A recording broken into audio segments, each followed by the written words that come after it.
I thought I knew everything about my family, until one test shattered that illusion and revealed secrets my wife thought she'd buried forever. My name's Luke.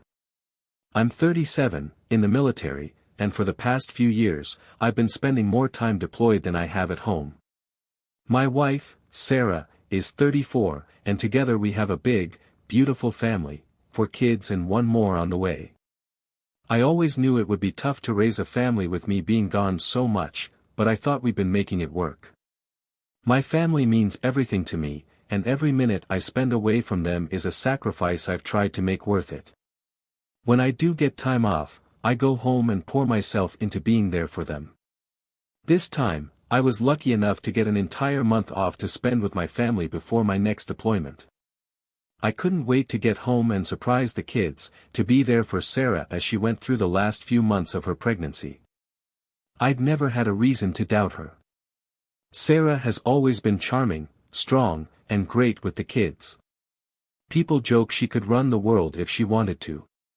She's a natural at managing everything while I'm gone, keeping the household together, balancing the kids' schedules, and still somehow finding time to make life at home as welcoming as possible.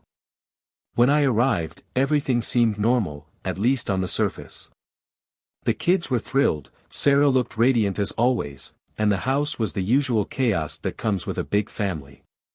Sarah seemed genuinely happy to see me, and for the first few days, we fell back into the comfortable routine of being a family. I'd missed this, missed the laughter, the dinners around the table, the nights of catching up after the kids went to bed. But as the days went on, I started to notice little things. Small moments that didn't feel right. Sarah seemed a bit more on edge than usual, distracted, her phone always close by. And while I'm not the paranoid type, there was this slight shift in her attitude that I couldn't ignore. She'd always been great at holding down the fort on her own, but this time it felt like she was hiding something behind that warm smile of hers. For instance, one night, I asked her about a few new things I noticed around the house, stuff I hadn't seen before, things that weren't cheap. She brushed it off, saying she'd saved up from side jobs she did from home, which sounded reasonable enough. But there was this hesitation in her voice, like she wasn't expecting me to ask. That nagging feeling started to creep up, but I pushed it down, told myself I was just readjusting to being home. The kids were a distraction too, dragging me from one activity to another, showing me all the drawings they'd made, catching me up on all the little things that had happened while I was gone. For a while, I focused on that, on reconnecting with them. But even then, I couldn't shake the feeling that something wasn't right. Sarah's phone was never out of sight, and there were times I'd walk into a room, and she'd quickly stop whatever she was doing, a guilty look flashing across her face before she'd try to cover it up with a smile. I tried to brush it off, to focus on the time I had with my family. But that feeling of unease just wouldn't go away. I wanted to believe that everything was fine, that I was overthinking things, that I was just rusty at being home. But there was a part of me that couldn't ignore it, the part that was afraid I'd been gone for so long that I was now just a visitor in my own life. I didn't know what was coming. I didn't want to know. But deep down, a part of me knew that this month at home was going to change everything. It was a quiet afternoon at home, and I decided to spend some time cleaning up the living room. The kids were occupied, Sarah was upstairs resting, and I figured it was a good chance to get things in order. While tidying up, I noticed our laptop sitting on the coffee table and remembered I had an email I needed to send for work. I figured I'd quickly take care of it before I got distracted again. I sat down, opened the laptop, and started drafting the message. As I was about to hit send, a notification popped up on Sarah's account in the corner of the screen, payment confirmation for this month. At first, I didn't think much of it. Probably just an automatic payment. But then I noticed the subject line, monthly payment for, child's name. Curiosity got the best of me, so I clicked on the notification. Inside the email was a short message that read, "The amount for this month has been deposited as usual." There was nothing else, no explanation, no context. I scrolled up through the email thread, and my stomach tightened as I saw that every month for as far back as I could see, there was the same message confirming the payment, always with our child's name. And then, there were photos attached. Photos of one of my kids, at various stages, at the playground, another at preschool, another on a nature walk picking flowers. There was a sense of routine in these emails, as though someone had been following their life from afar. I felt a chill run down my spine as I kept reading. The messages were short and repetitive, with a single line every month, confirming that the amount for this child has been deposited.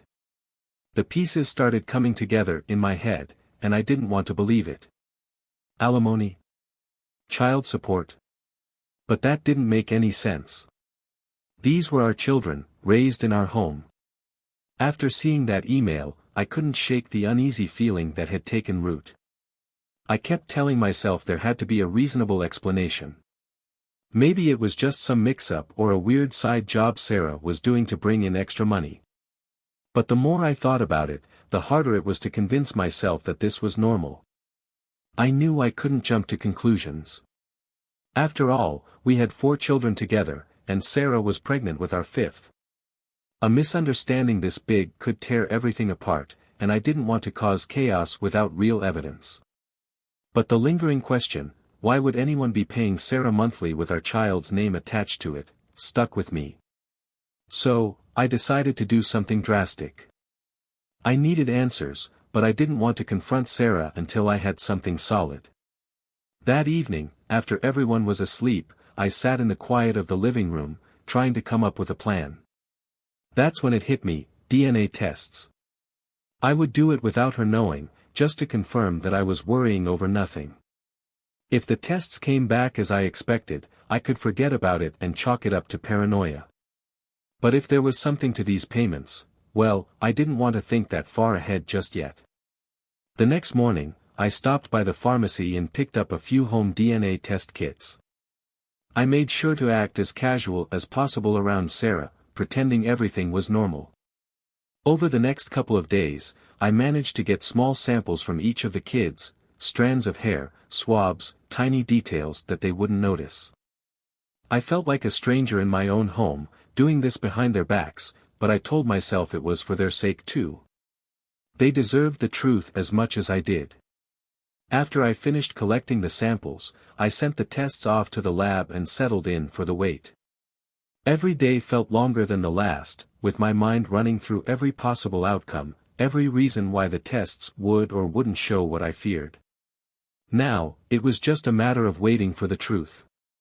The day the DNA results came in, I felt like the weight of the world was pressing down on my chest. I sat at the kitchen table, holding my breath as I opened the email. My heart pounded as I skimmed through the report, desperate to prove that I'd been wrong all along. The first result popped up on the screen, confirming that my oldest child was mine. I exhaled, relief washing over me. I moved on to the next result, also mine. The third? Mine again. My heart started to settle. Maybe I'd been overthinking things, letting my fears cloud my judgment. But then I got to the 4th result. It was like the air had been sucked out of the room. The report was crystal clear, the 4th child, my youngest, was not mine. I read the line over and over, hoping I'd somehow misread it. But the words stared back at me, confirming the one thing I never thought I'd have to face. This was my family. These were my kids. Sarah and I had spent years building this life together, and through all the challenges and time apart, I'd always trusted her.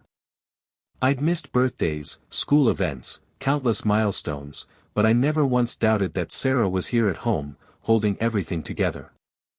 And now, here I was, staring at the cold, undeniable truth that at least one of my children, one of the children I'd held, loved, and raised, wasn't mine. My mind raced with questions. Why would she do this? Was this a one-time mistake? Or had there been others, things she'd hidden for years, playing the role of the perfect wife while I was thousands of miles away?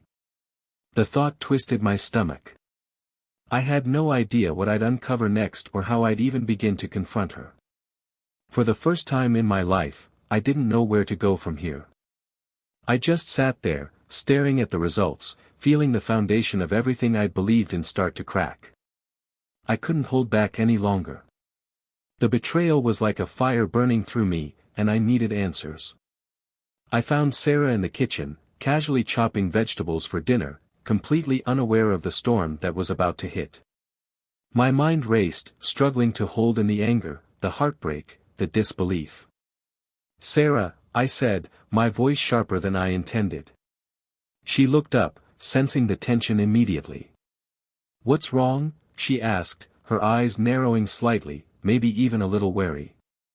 But she had no idea what was coming. While I'm halfway across the world working my tail off to support this family, I started, barely able to keep my voice steady, "You're here, sleeping with other men and having kids that aren't even mine." Her face went white, her hand frozen mid-chop. She set down the knife, staring at me in shock. "What are you talking about, Luke?" she whispered, her voice full of confusion, maybe even a hint of fear.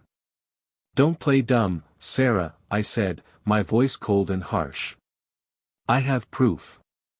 I pulled the DNA test results from my pocket, crumpled and smudged from the hours I'd spent gripping them in anger.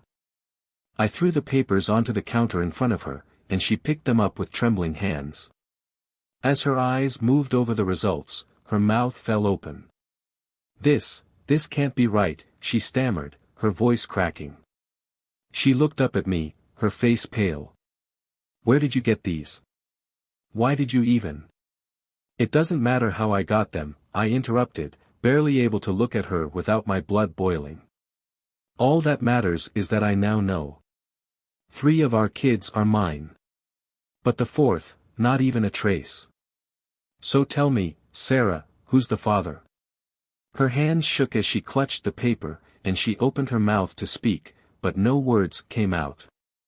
I could see the panic in her eyes, the gears turning in her mind as she tried to process what was happening. She looked like a stranger, the person I thought I knew better than anyone. "Luke, please," she finally whispered, her voice breaking. "I don't know how this happened. I swear, there's no one else.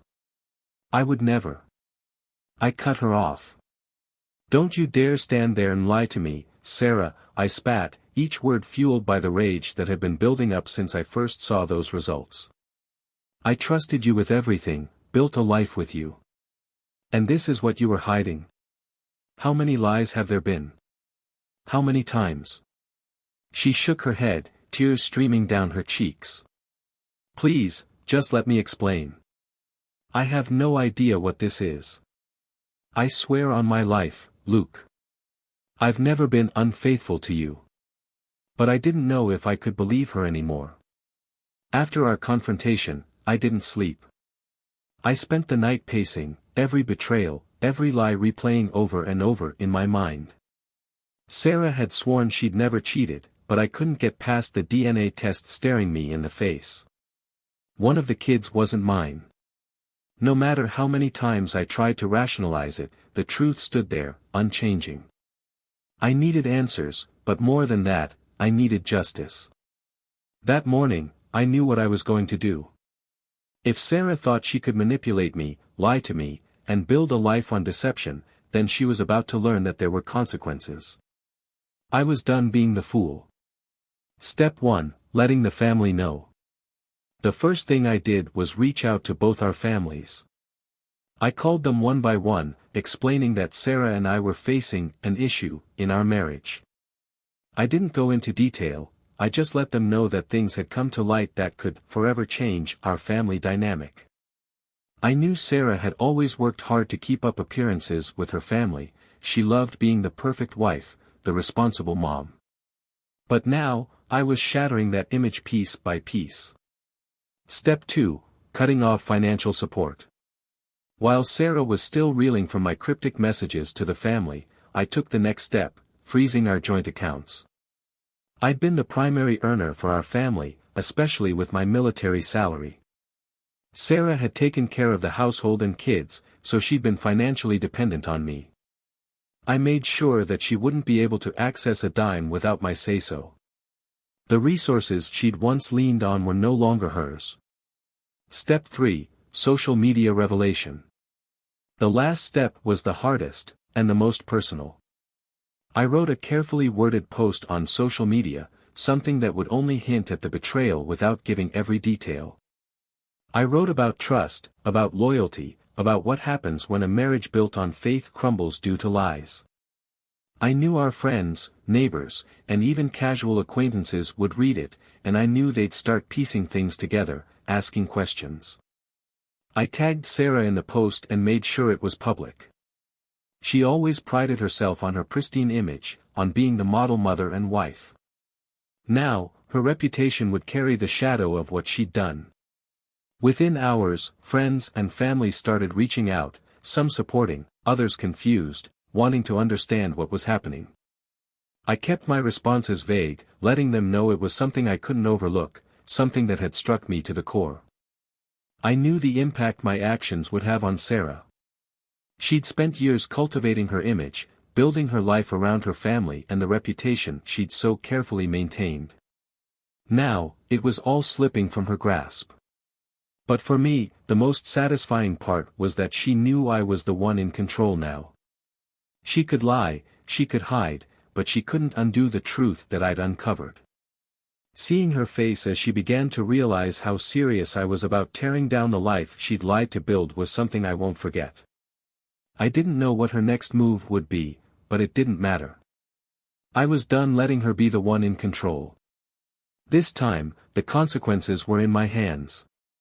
The morning after I finalized my plan, I took all the evidence I had, the DNA results, the bank statements showing those monthly payments, and the messages I'd found, and walked into my lawyer's office. I felt hollow, exhausted, but determined. This was no longer just about my own betrayal. I had to protect my kids, to make sure they weren't tangled in this web of lies any longer. When I laid everything out for my lawyer, he glanced through it all, his face grim. "So, you want to sue for full custody of your 3 biological children?" he asked, his eyes narrowing as he looked over the DNA reports. "Yes," I replied, without hesitation. Sarah's deception, her betrayal, she's been lying to me and living a double life right here under my roof. That isn't the kind of mother my children deserve. She put our family at risk, emotionally and financially, and I want the children with me. She shouldn't be able to keep this life while she's been lying the whole time. He nodded thoughtfully, but he didn't seem overly optimistic. "Luke, I'll be honest with you, it's going to be an uphill battle. The courts are generally inclined towards stability for children, and your military service, with the frequent relocations and deployments, could be viewed as unstable." I clenched my fists, feeling the sting of his words. "So, you're saying that because I'm serving my country, it might cost me my kids?" He held up a hand. "What I'm saying is that the court may view a home with a present parent, even one with a damaged reputation, as more consistent than a parent who is often absent due to the nature of his work. It's a tough call. But," he added, leaning forward, "we'll take a hard stance on the financial aspect. I can work to protect your income, your assets, and possibly the family home. With the evidence you've given me, we can build a case for severe financial misconduct on her part." I nodded slowly, processing what he was saying. I hadn't expected this to be easy, but hearing it laid out so clearly was sobering. I'd been prepared to fight for everything, and now I'd have to face the possibility that I might not win custody as easily as I'd hoped. "Do whatever it takes," I said, steeling myself. "Take the money, the house, everything. I don't want her living comfortably after this. And we'll fight for the kids. I'll go to court if I have to, I'll provide for them, no matter where I'm stationed." The lawyer nodded. "Understood. I'll file for primary custody on your behalf and move forward with the division of assets to your advantage. We'll build a case that highlights her deception and financial mismanagement. It'll be a tough road, but we'll fight for what's fair." I left the office that day with a strange mix of determination and dread. There was no going back now. The life I'd thought I had was gone, and the battle to rebuild it, to protect my kids and myself from Sarah's lies, had officially begun. I knew that if I wanted any chance at winning full custody of my 3 children, I had to prove I could provide a stable environment for them. The lawyer's words about my frequent relocations and deployments gnawed at me, and I realized that if I didn't change something, Sarah could end up with more custody simply by default. So, I made a decision I never thought I'd make. I went to my commanding officer's office and laid it all out, the betrayal, the custody battle, and my need for stability if I was going to raise my kids alone. I requested a transfer from active field duty to an office position. It felt strange, almost like a betrayal of everything I'd dedicated myself to in my military career, but this was bigger than my pride. This was for my kids. My commander looked over the formal request I'd written and then looked back at me with something like sympathy. He knew what military life was like, the toll it took on family, and, seeing the seriousness in my eyes, he nodded. "Luke, I understand. Family comes first. I'll move this request up the chain and start the paperwork to secure you a position that keeps you grounded." When the transfer went through, I felt a glimmer of hope for the first time in days. I finally had the peace I needed to strengthen my case. With the transfer document in hand, I walked straight to my lawyer's office and handed it over. He reviewed the paperwork, a look of approval crossing his face. "This is a strong move, Luke," he said, his tone encouraging. "You've addressed the biggest potential drawback to your custody case. This shows the court you're committed to providing a stable home for your kids, even if it meant making a big change in your own life." And with that, the wheels of the legal battle truly began to turn. We filed for full custody, armed with my new role as a soon-to-be single, present parent, ready to raise my kids without the constant deployments.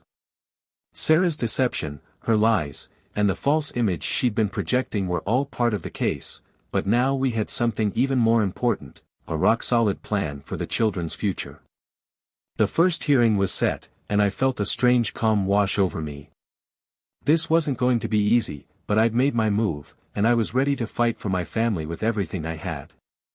The day of the court hearing arrived, and I walked in feeling a strange mix of nerves and confidence.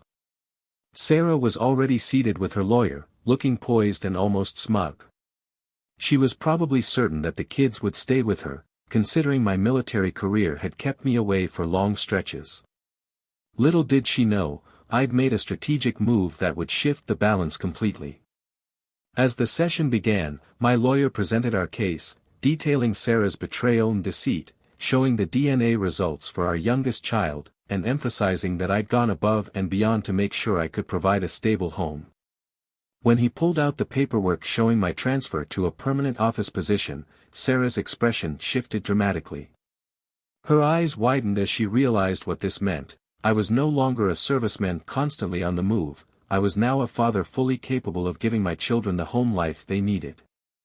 She looked stunned, her composure cracking as the judge went over the paperwork. The court proceedings continued, and as we were getting near the end, the judge paused and looked directly at Sarah. "There's one more thing to address," he said, flipping through his notes. "Given the information presented, and since Mrs. Miller is currently pregnant, the court requires a paternity test for the unborn child to determine custody eligibility, should this child be Mr. Miller's." At that, Sarah shot out of her seat, her face a mix of panic and rage. "No," she screamed, her voice shrill. "You won't get anything. No test, no nothing."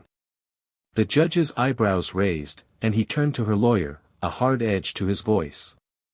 "Does your client have something to hide, counselor?" Her lawyer tried to calm her down, whispering urgently in her ear, but she wasn't having it.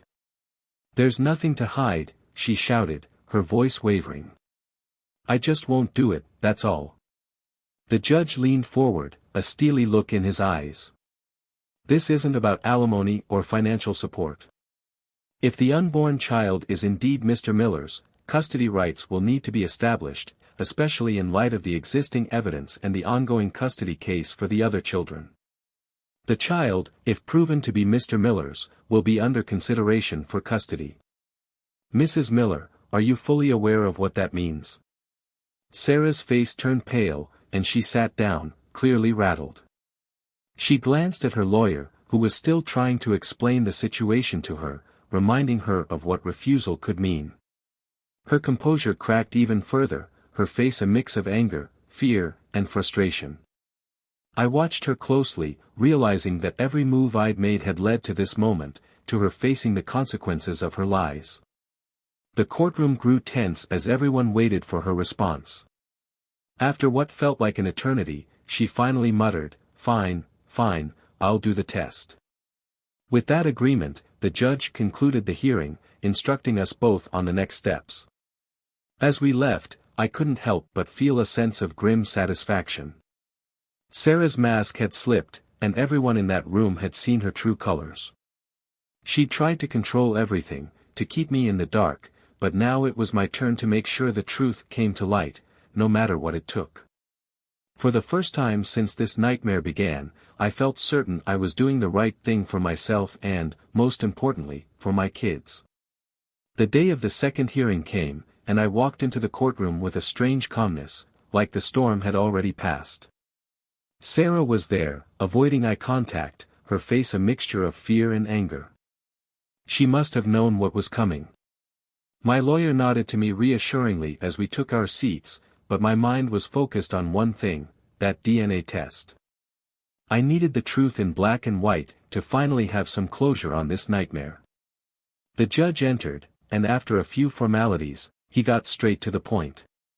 He held a sealed envelope in his hands, the DNA test results for Sarah's unborn child.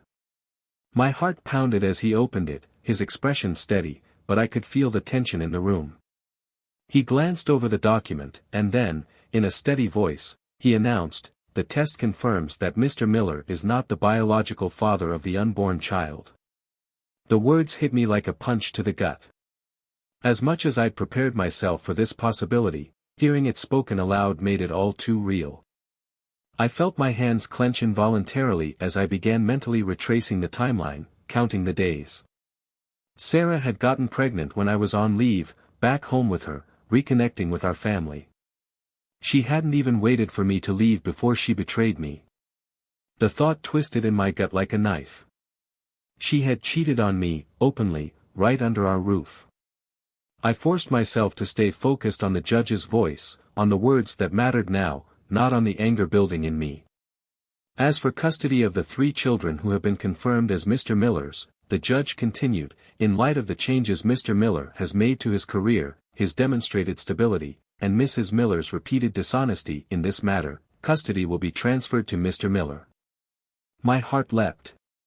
The court had recognized my efforts, and despite everything, I'd managed to secure custody of my children. I fought to keep my composure, even as relief washed over me. The judge continued, wrapping up the legal nightmare that had consumed my life. The divorce is hereby finalized. The division of assets as per the evidence and agreement is in Mr. Miller's favor. All joint accounts have been closed, and as Mrs. Miller has waived any claims to alimony, Mr. Miller has no further financial obligation. The decision was clear, I no longer owed Sarah anything. Her betrayal had cost her everything. She would have to find somewhere else to live, to start over, away from the home she had once destroyed. I looked over at her, and for the first time, she seemed genuinely defeated. Her eyes were red, her face pale as she realized what was happening. She had gambled with her family, her future, and lost everything. The house, the finances, and, most painfully, our children, gone. When the session ended, she stood there, dazed, as I turned to leave. I didn't say a word to her, there was nothing left to say. I'd come through this ordeal stronger, but she was left with the wreckage of her choices. She had destroyed our family with her own hands, and now, she had to face the consequences alone. As I walked out of that courtroom, a strange calm washed over me. The battle was over, and for the first time in a long time, I felt a sense of peace. I was free. I'd done what I set out to do, protect my kids and reclaim my life from the lies that had once torn it apart. With the divorce behind me and the house finally my own, life took on a new rhythm. The kids and I settled into a routine that was both chaotic and heartwarming, a kind of ordered disorder that came from having 4 little personalities under one roof. I had left behind my military career, a fact that felt like a loss at times, like a part of me left behind in that past life. But every day, as I made breakfast, helped with homework, or tucked my kids into bed, I felt the quiet satisfaction of being exactly where I needed to be. The house, once shadowed by the pain of betrayal, began to feel like a true home again. The walls that had held secrets now held laughter, and every day we created new memories to bury the old. My children, who had once felt distant to me through the lens of deployments and short visits, opened up in ways I hadn't expected. They shared their dreams, their little frustrations, and those small, everyday victories that make up a life. I was finally present, and it was everything. But even in this new chapter, there were moments when memories of Sarah would drift in. The deceit, the months of hidden truths, it would come back like the tail end of a storm, a distant thunder reminding me of all we'd lost. I'd feel a pang of regret, sometimes even sadness, but it passed. I reminded myself that I had moved beyond those shadows, that my focus now was on building something real for my kids and me. Then, one afternoon, I ran into an old friend who shared some surprising news about Sarah. I learned she had recently given birth to her 5th child. And, from what he told me, she'd moved in with the man she'd once claimed was the father of our 4th child, the same man who had unknowingly stepped into the role I'd been forced to vacate. It was strange, hearing about her life from a distance, like reading the final chapters of a book I'd stopped caring to finish. But there was more to the story. Rumor had it that this man had also questioned paternity and had taken it upon himself to request a DNA test. And, in a twist almost too surreal to believe, the results showed that the child was not his. Sarah had spun yet another lie, one so vast that it had now backfired entirely. She'd gambled on yet another deception, and once again, she'd lost. The man had thrown her out, furious, and she was now truly alone. The life she'd imagined for herself had vanished in an instant. I felt a strange mix of emotions hearing this. Once, I might have felt anger, but now all I felt was an odd kind of closure. Her lies had finally come back to haunt her fully. She was left without a home, without a partner, and, as far as I knew, without even the trust of her family. The story of her deception had come full circle, and it was clear now that she'd truly lost everything. I returned home that evening, feeling strangely at peace. I looked at my children, each one a reminder of what was real, of the life I was grateful to call my own. We'd walked through fire, but now we were finally on the other side, building something honest, something that could never be touched by lies. In a way, Sarah's downfall was a reminder of the life I'd left behind, and the life I'd gained. She was a ghost of a past that no longer had power over me. And as I watched my kids laugh and play, filling the house with the echoes of a fresh start, I knew that our future, though different than I'd once imagined, was finally grounded in something real. Life had begun to feel stable again. The kids and I had settled into a peaceful routine, and the dark memories of the past were starting to feel distant. I thought Sarah's influence was finally behind us, that she was occupied with her own unraveling life. But late one night, that fragile sense of peace was shattered. It was past midnight when I heard a loud bang at the front door, followed by the sound of shuffling and what I can only describe as desperate, frenzied pounding. I grabbed my phone, heart racing, and crept to the window. There, in the faint glow of the porch light, was Sarah, looking unhinged, her face twisted with a kind of wild desperation I'd never seen before. She was screaming, demanding to see the children, yelling that they belonged with her and she wasn't going to leave without them. My hands trembled as I dialed the police, trying to keep my voice steady as I explained the situation. Within minutes, the flashing lights cut through the darkness, and 2 officers arrived to defuse the chaos on my doorstep. I watched as they led her away, her cries echoing into the night. I could hardly process what had just happened. The woman who had once been the center of my life had transformed into a stranger I could barely recognize. The next morning, my lawyer called, explaining that the incident had triggered yet another court hearing. As much as I wanted to distance myself from everything involving Sarah, I knew I had to be there for my children's sake. At the hearing, Sarah sat across from me, looking defeated yet defiant, as though she'd convinced herself that her behavior was justified. The judge's voice was stern, unyielding as he reviewed the details of the break-in attempt. "Mrs. Miller," he said, his tone harsh, "if there is another incident like this, you will face criminal charges and a potential jail term. You are under strict orders to stay away from Mr. Miller and his children unless granted visitation rights by this court." Sarah's face paled, and for the first time, she seemed to truly comprehend the consequences of her actions. But as much as I wished this would be enough to deter her, I had my doubts. I needed to protect my children from any further disruptions. After that hearing, I made a decision. I was done waiting for her next desperate act to throw our lives into turmoil. I needed a fresh start, one that Sarah couldn't interfere with. I met with my lawyer and began the process of relocating, planning every detail to make sure Sarah wouldn't be able to track us down. I told no one, not even close friends or family, where we were going.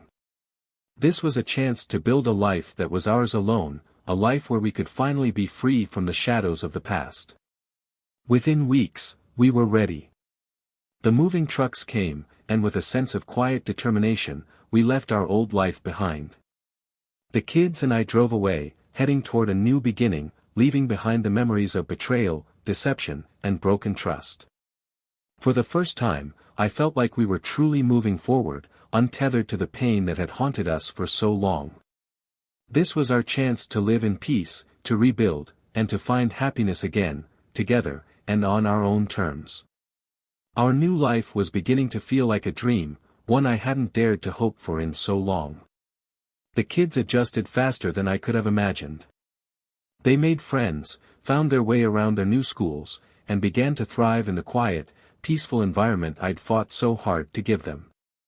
I saw joy in their faces every day, and for the first time in what felt like forever, I didn't look over my shoulder. We were truly free from the chaos that had haunted us. But just when I thought the past had finally let us go, a rumor about Sarah surfaced. I heard it from an old friend who had somehow caught wind of our move and reached out. According to them, Sarah had recently been arrested and charged with theft. She'd managed to dig herself into another mess, this time serious enough that the courts had intervened.